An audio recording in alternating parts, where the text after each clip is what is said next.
Printing completed.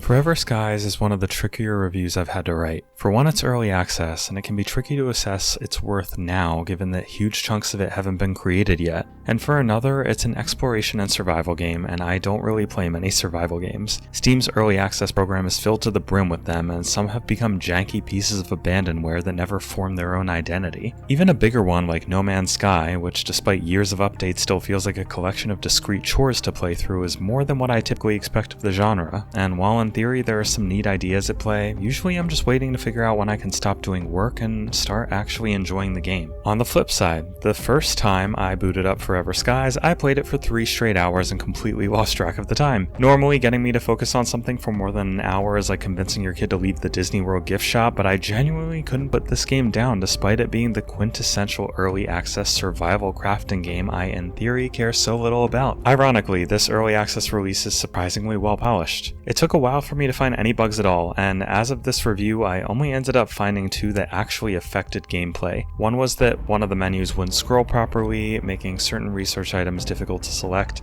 The other was that at one point my airship, which is the game's central hub, spawned out of my reach and required me to hit the unstuck button in the pause menu that transported me right back to it. That was pretty much it for major bugs. There are some performance issues at the moment though, especially when playing on higher resolutions, with the settings menu clearly recommending a 1080p resolution for now. Overall it didn't run terribly, but there is a noticeable stutter that can be annoying at times. But thankfully the settings menu is pretty robust and allows you to tweak your performance to a pretty granular level, including extra graphical adjustments like FOV and motion blur. That said, the game will allow for key rebinding, but the section warns it's a work in progress for now. The game looks good for the most part. Its atmosphere is elevated with great particle effects and excellent art design. The texture work is a little more mixed though, with some of the ground textures and landing zones being especially rough at the moment. It's also playable on the Steam Deck, albeit with constant frame drops, so might want to wait a bit if that's where you intend to play. This early access release includes most of its core mechanics and the beginnings of a campaign. There's plenty to explore at the moment, but your mileage may vary depending how hooked you get into the upgrade route, because a lot of explorable scenery looks pretty similar. It didn't bother me too much though, and the developers have been clear that improving exploration and location diversity is a key part of the early access process for them. So let's talk about what Forever Skies is now, then what it's supposed to ultimately be. It took some time for this comparison to form in my brain, but right now Forever Skies feels almost like if the game Far Lone Sails was a survival game instead of a puzzle game, and playable in 3D space rather than a 2D side-scrolling one. It's not the game I imagined comparing it to when I started playing, but the more I went on, the more apt it felt. Once you choose your difficulty, either easy, normal, hard, or permadeath,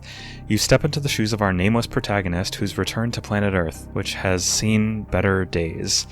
At the ground level, it's been polluted with thick clouds of toxic dust that have become completely inhospitable for human life. To combat this, small settlements have been built hundreds of meters up where pollution is lower and there's reasonable visibility. There's not much story in place, but I will say this, the atmosphere here is top notch. Once you get past the basic tutorials and learn how to craft, collect resources, and build your airship, you'll lift off and make your way to one of the many islands of rusted scrap that will make up your journey through this decayed landscape. But this isn't a world full of drab grays and browns like in some post-apocalyptic games. The game loves to swap between various color palettes, like when the sun begins to set and the debris rising from below looks like a sea of floating rose petals. Then suddenly you get the warning, a storm is about to hit. Before long the world takes on a dark navy hue as your ship begins to shake, ear-piercing thunder cracks across the sky and a torrent of rain falls around you. And at that moment, little feels more comforting than wrapping up your exploration, getting back onto your ship and closing the doors to the outside. At which point you go about your business purifying water to drink, cooking food to eat, crafting new supplies, and resting from the day. The airship feels like home in Forever Skies, a safe haven away from the turbulent elements of this ruined world. You'll collect resources using a gun that harvests flying plastic and metal debris that aimlessly glides through the air, and use it with the build gun or 3D printer to craft new rooms for your ship, add turbines to increase your maximum altitude, or engines to increase your maximum speed, all of which will be required to access some of your destinations. You'll also have to print fuel for your engine, a bed to sleep in, storage areas, a location radar, and plenty of other crucial items to help you on your journey. The connection with your ship is where the game hits the same vibe.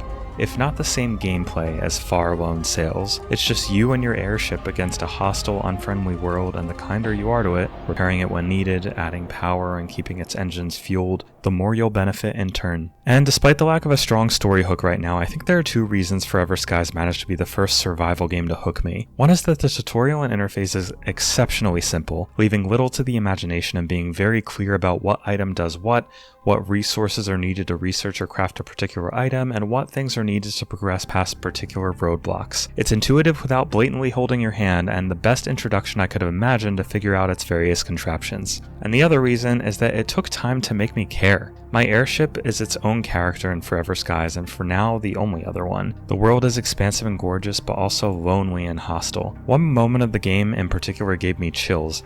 I was traveling to a new tower that contained a main objective, something that usually gives you a unique resource, allowing you to craft better, more efficient equipment. But on my way, a storm of flying debris knocked my ship senseless until alarms started blaring. I didn't have enough repair patches with me. Frankly, I'd been counting on my next stop to have enough to keep me going. And then the dreaded warning comes in, the storm was on its way. Fly too high and your ship can be struck by lightning. Fly too low and you enter the thick dust, where visibility is low and it's easy to slam your ship on an obstacle you can't really see. I was playing with headphones, which I highly recommend because the sound design is really good, and hearing my ship get whipped around while alarms blared around me with thunder and lightning blowing up the scene every few seconds was absolute chaos. The sense of relief I felt when I found a patch of solid terrain to land my ship and tend to its wounds was surprisingly powerful in a way I didn't expect. Right now, that's what Forever Skies is. It's an immersive, deeply atmospheric game about surviving in a world that doesn't want you there and relying on your airship to just hang in there until you get to the next destination. There's not much story yet, but a full campaign supposedly to come. From what's there, the writing quality is a bit inconsistent at the moment, but I hope they can turn that around. The developer also intends to add 4-player co-op, but I'm a bit mixed on it. I think that's a great add for people who like to play with their friends, but frankly, I hope the presence of other players doesn't ruin the isolated atmosphere. There are some minor things I'd like to see change though. A little task like refueling your engine, which requires you to open up your inventory, find the fuel, and transfer it to the engine, adds to the experience until it doesn't.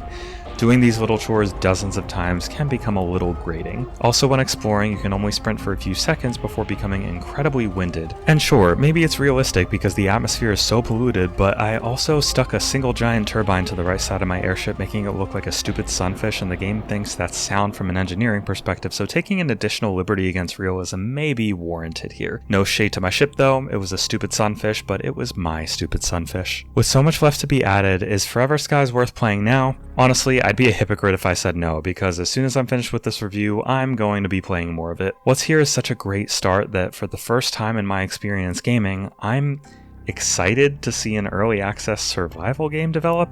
Feels weird to say that, but there's a first time for everything. Forever Skies gets a firm recommendation from me, and the first-hand experience to say even if you're not that into survival games, it may be worth a shot.